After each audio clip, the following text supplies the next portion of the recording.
O Show.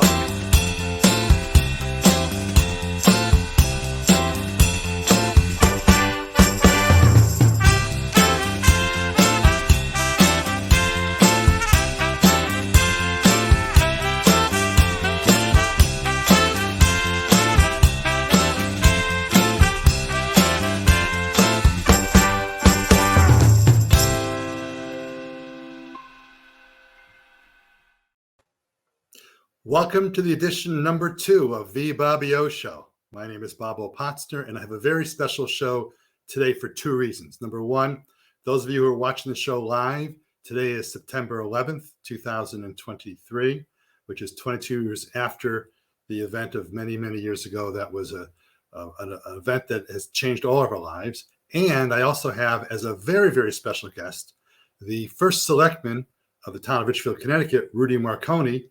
And I'll introduce Rudy right now to get going and discuss many, many issues we have today. Hi, Rudy. How are you, sir?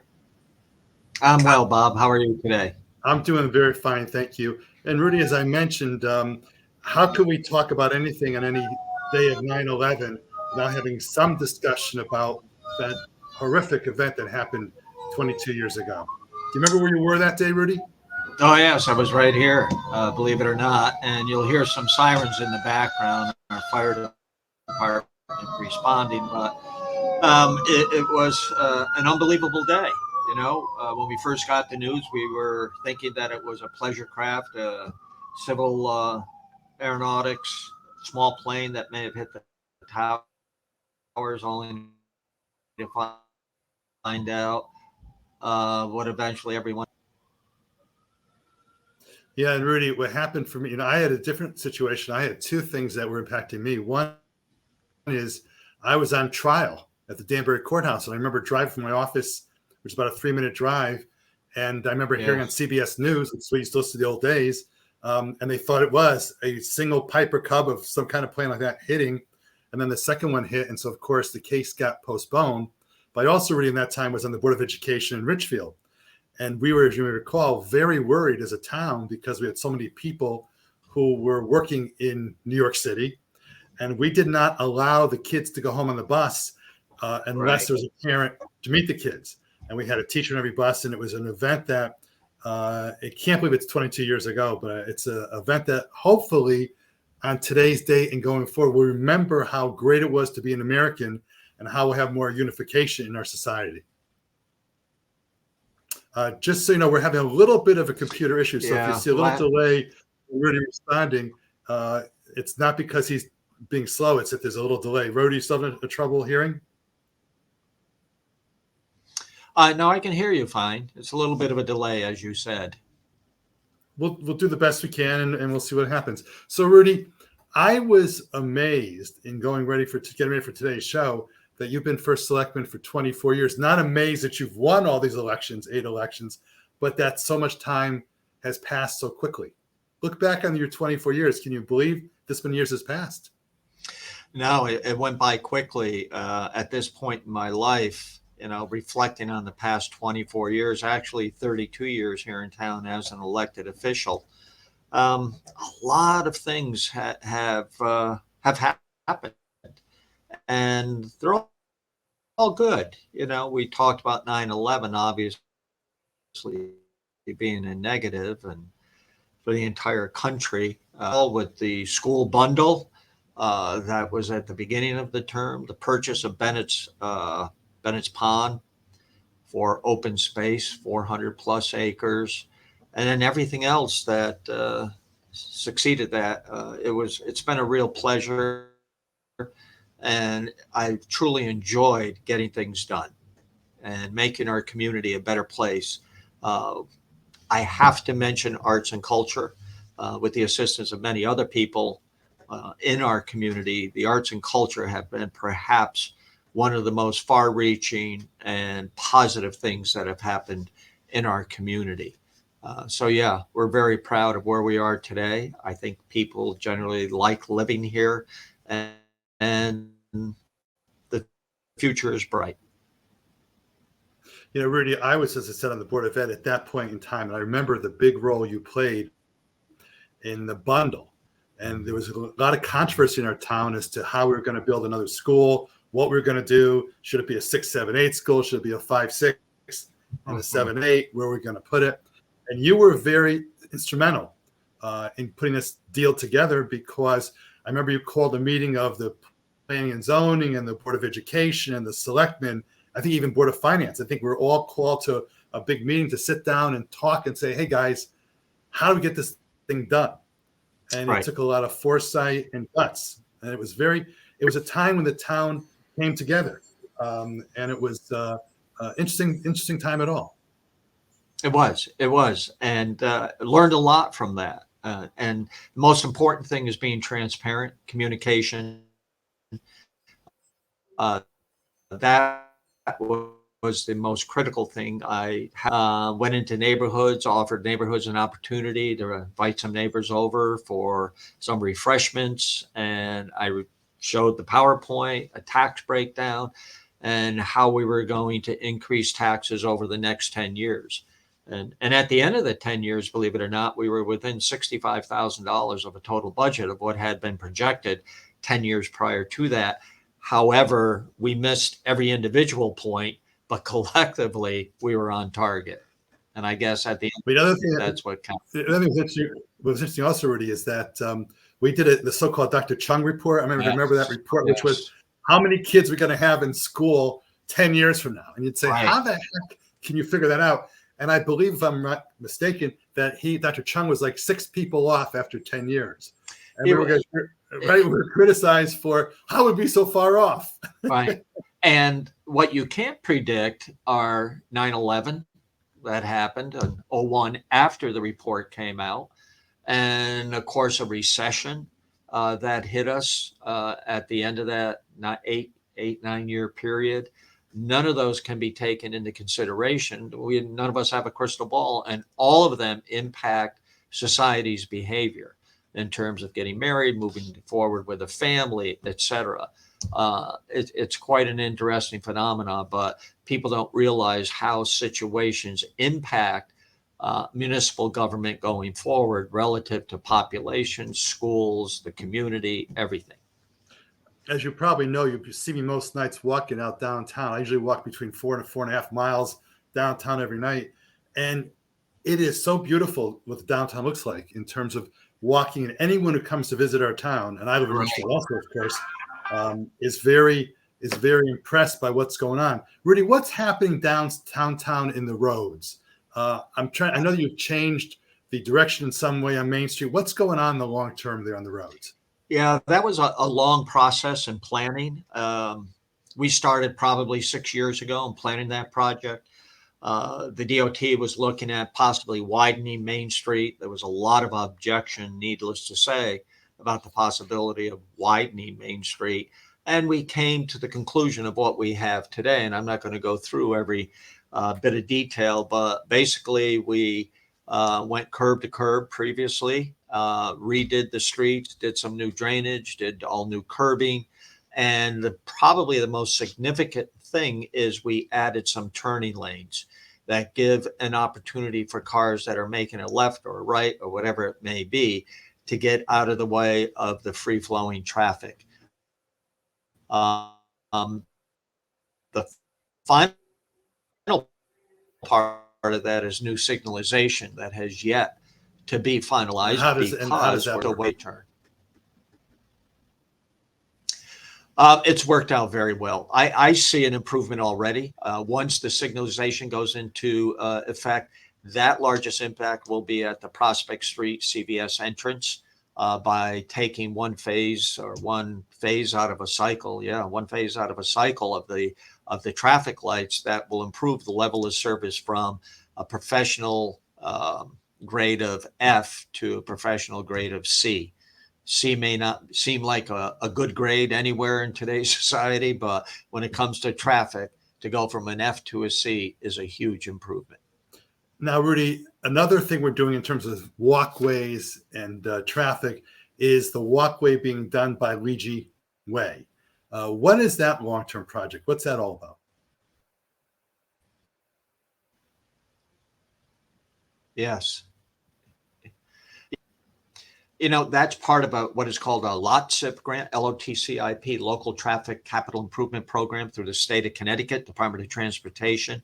Every planning region is allocated a fairly large sum of money, and this is a revolving account, and we were approved for the Legion Way Boardwalk. Now, a lot of people say that makes absolutely no sense whatsoever. Why in God's name would we be spending taxpayer dollars? And again, this isn't local, it's state, but nonetheless, that taxpayer dollars. And our goal and the master plan will be to have the 1 mile trail around Parks and Recs, which we have. We installed a bridge over on 35 at the Ridgefield Brook, or the beginning of the Norwalk River. We'll be continuing a sidewalk next year down the Cops Hill, cross at Farmingville onto Legion Way under the boardwalk. That'll bring you up to Roar Animal Shelter. There'll be a sidewalk over to a switchback that brings you by the Goodwill trailer, that brings you up the hill to the beginning of the rail trail, and then from there all the way to Branchville. So at the end of the day, hopefully within the next 3 to 4 years, that will be complete, allowing people to walk from the rec center down to Branchville and back, a round trip of about 10 miles without having to walk on any road. That's our goal. Oh, and as a walker, I don't always walk in Main Street. I walk sometimes up by Farmville School. And when I'm walking, not having sidewalks is a little bit dangerous. And so I think that's a very good safety factor. Right. During the course of your steward, definitely planning for the future. There's no question that it works. Sorry. I was just going to say that as part of your stewardship in the first selectman's office, you've been a part of a lot of development and purchases of items and properties that I think personally are very good for our town. You might want to talk about Bennett's Pond, for example. That was when I was new to town in the late 1990s and early 2000s. That was a real controversial issue, which I think has turned out, in my opinion, wonderfully. But I'm just talking for myself. Yeah. Want to talk about that Bennett's Pond situation? Yeah, Bennett's Pond, 150, 160 acres on the south side, the balance on the north side, roughly another 450 acres in total, about 6+. A little bit of it went into Danbury, but when I first came in, condominiums, single family homes, 36-hole golf course, every bit of it was going to be bulldozed. And we looked at it, I personally looked at it more as our central park of the future. We needed to begin looking at preserving some of our property for the future, for future generations, that would allow open space, outdoor trails, etc. We have so many people in our town today. In fact, any survey we have run subsequent to that, asking what the most important issue to be addressed, and it's open space. Unquestionably, even with the Schlumberger property purchase in 2012, a citizen survey was done. Again, keep it as open space. And we've done as much of that as we can as we have come through the years. But the Schlumberger property that we actually purchased, I think in 06, we closed on it in 012 anyway, 2012. That was an excellent purchase to give us control of our own destiny. That's in the center of town. Had that been converted to condominiums, which unquestionably it was going to be, there were a couple of companies, large companies, that were looking at it at the time, would have added another 300, 400, 600 units right in our downtown, further stressing our infrastructure, our traffic, our water, our drainage, everything. So hindsight, good move. Open space is very important to keep our town the way it is, in a very wonderful position. I live right near Aldrich Park. And if I don't walk on Main Street, I'll walk around Aldrich Park, down past Lounsbury, et cetera, et cetera. And I will tell you, when I walk, I would say if you don't have 3 or 4 cars parked at Aldrich Park with people going on the trail with their dogs, yes, or whatever, and that's a large part of our community. Didn't you also buy property up near Richfield Academy? Was it also something we bought? Open space up there on the Lynch property, I think it was called. Yeah, this year, we probably will come down in the neighborhood of about 50 acres added to our open space. The Lynch property, which is Richfield Academy, I refer to the Lynch property. That was the family that owned it when my grandfather came here from Italy at the turn of the 19th century. And he was the horseman there. And I spent many years as a child running around, growing up on the farm with the horses and cows, etc. So when that property was made known and available, I knew it intimately, but it also is a property that's beautiful.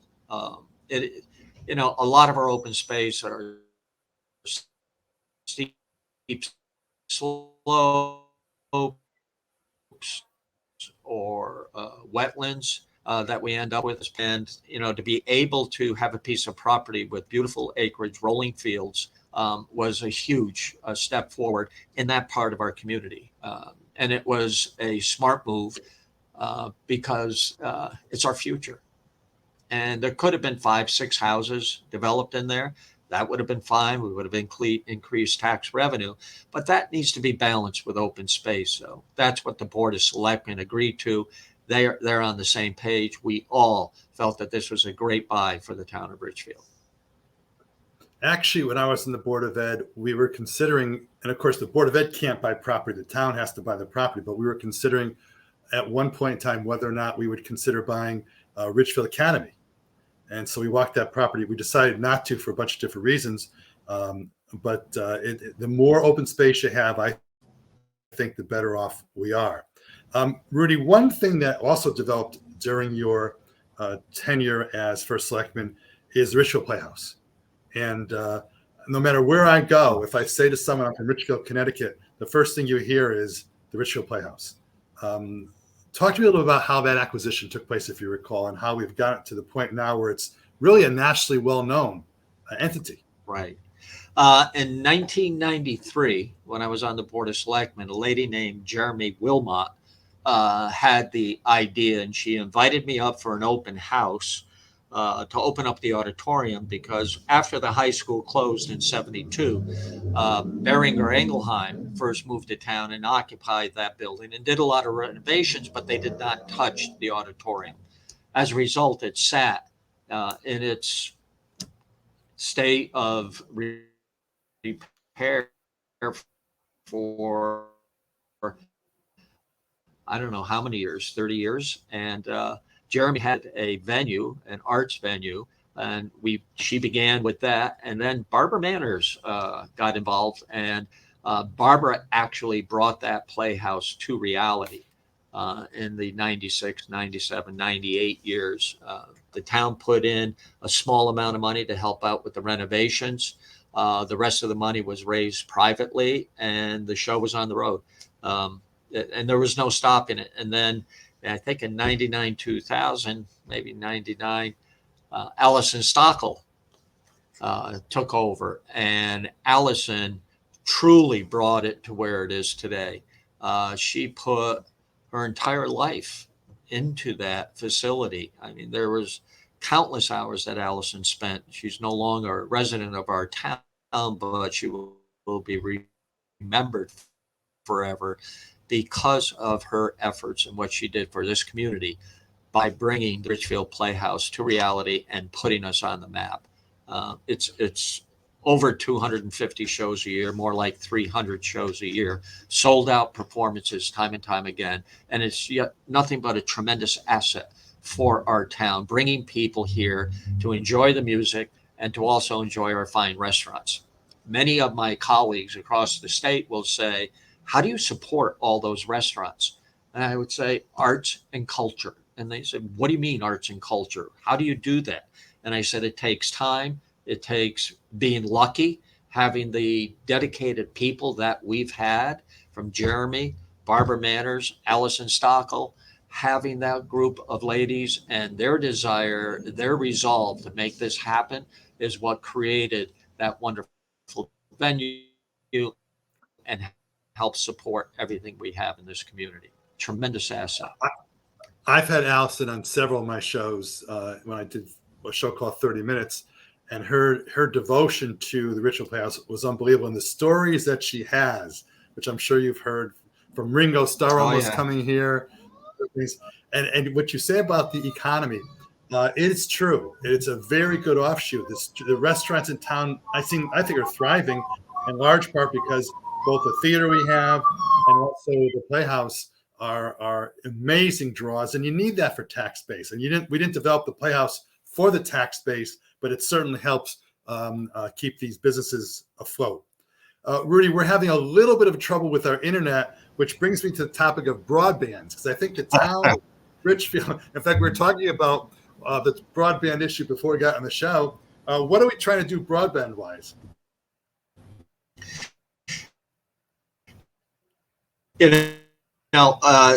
COVID really highlighted the issue with technology and able to telecommute, work from home, attend school from home. And when you have a household where spouses are both employed, having to attend meetings, kids trying to take courses online, the bandwidth, the amount of information that can travel across the current coax cables is just limited. And if we're going to look to the future, broadband is the way to go. There's no question. And we see that across this country. So we have been working for the last year to come up with a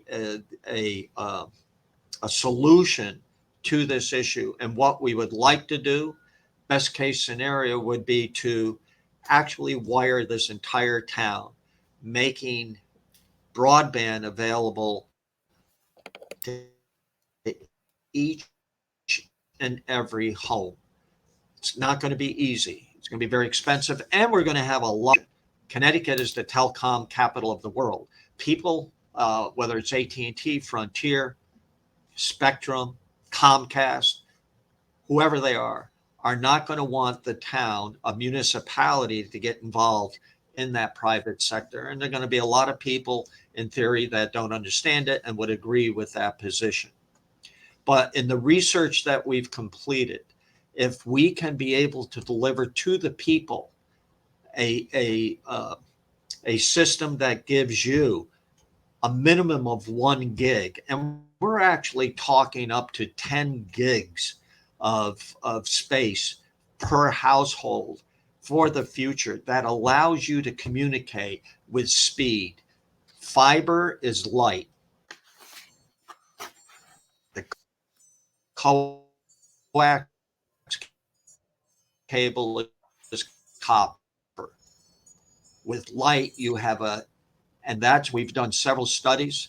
Overwhelmingly, people support it. And what we're trying to do is to come up with an estimate on the cost and then a funding formula that will, I'm going out on a limb here, but will create a revenue neutral product that won't impact taxes, but will give the person, the resident, the opportunity to enjoy 1 gig symmetry of a minimum, 1 gig up and down. And that's how we're going to compete in the future. That's what's going to make our community even more desirable in the future. And what it's all about, Bob, is creating demand for your community. If you can create the demand, and for those of us where our homes are single largest investment, that's our portfolio, period. We want to be able to equity for all of us. And fiber will do that. And that's a project yet to come. We're not ready to go public with a lot of information, other than we have a team of people working on it, and we believe this is the best future for Richfield. The future of Richfield is so very important. You and I are on the, shall we say, we're above middle age, shall we say, and we're trying to make this town better for those who have young kids, because this is a great town, especially for families with young kids, and which ties into education. I mean, I've always been a big advocate of education, as you know, my years on the Board of Ed.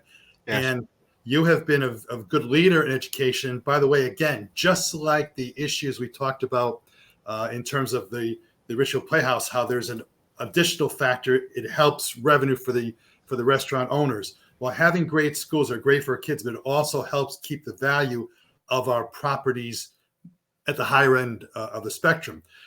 The Board of Education and your office are separate in some legal perspectives, but you've been a big proponent of education. What do you see as being things happening in the near future to maintain the quality of education in Richfield? Well, the quality of education is important, very, very important. We want to maintain our level of education and being in the top 10. That's what people who move into our area, who decide to raise a family here in town, want to see, a good educational system.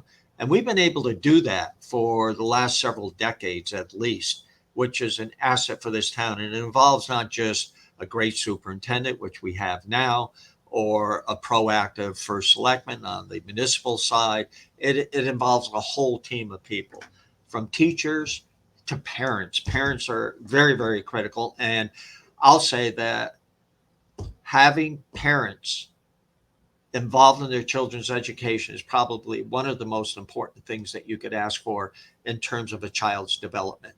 Having parents who care, having parents who sit at the table, who help their kids, who check on their homework, part of their lives. That's what creates a lot of success in our town. And we need to maintain that. What we see going forward, our enrollment levels have been relatively stable. We're down from where we were at a max of about 5,600 students. I think we're in that 4,500 range. But don't forget, we continue to fight the mandates that come out of Hartford that create more and more reasons for having more and more space. And we need to keep our eye on that as well. But we're in good shape right now, I think. I don't know if Susie De Silva, our superintendent, would agree with me, but we're in good shape. And in the future, we will grow. There's no question about it. We're looking at a TOD development in Branchville. Branchville has been our forgotten child. We're putting millions of dollars, again, grant money that was out there that we went and got. But if you go into Branchville, you'll see new sidewalks going in, you'll see decorative lighting going in, you'll see a reorganization of intersections, new intersections at Portland Avenue, new bridges in the next 2 years. That is the foundation of the future development of Branchville. Branchville will someday be a population center. Rudy, we have about 30 seconds left in the show. And first, I want to apologize for the internet problems that we had. But second of all, I want to thank you for your service in the community.